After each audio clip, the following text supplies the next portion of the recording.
Wherever you go, whatever you do, throw a little at it. Omax, Vest and Briefs.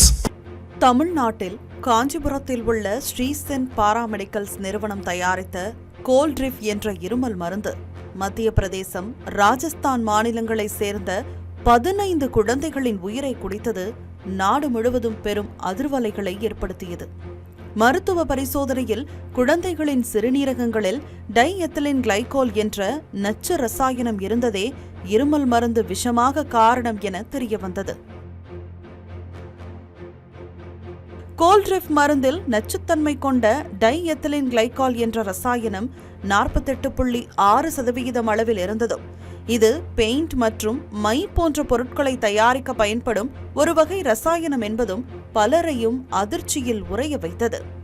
ஸ்ரீசென் நிறுவனத்தில் batch 13 தயாரிக்கப்பட்ட Coldrif உட்பட 5 மருந்துகள் ஆய்வுக்கு உட்படுத்தப்பட்ட நிலையில் அந்நிறுவனத்தின் உரிமம் உடனடியாக ரத்து செய்யப்பட்டதோடு கோல்ட்ரிஃப் இருமல் மருந்துக்கு நாடு முழுவதும் பல்வேறு மாநிலங்களில் தடையும் விதிக்கப்பட்டது. எதிர்காலத்தில் இதுபோன்ற தவறுகள் நடந்துவிடக்கூடாது என்ற அடிப்படையில் நாடு முழுவதும் 19 மாநிலங்களில் மத்திய சுகாதாரத்துறை சோதனை நடத்த உத்தரவிட்டது. அதன் பேரில் தமிழ்நாடு மருந்து கட்டுப்பாட்டு துறையும் கோல்ட்ரிஃப் தயாரிக்கப்பட்ட நிறுவனத்தில் அதிரடியாக சோதனை நடத்தியது. அப்போது மருந்து தயாரிப்பில் 350க்கும் மேற்பட்ட விதிமீறல்கள் நடந்திருப்பதும், சுகாதாரமற்ற முறையில் மருந்து தயாரிக்கப்பட்டதும் அம்பலமாகியிருக்கிறது. தொழிற்சாலையில் காற்றோட்டம் மோசமாக இருந்ததும், சேதமடைந்த துருப்பிடித்த உபகரணங்கள் இருந்ததும் வெளிச்சத்திற்கு வந்தது.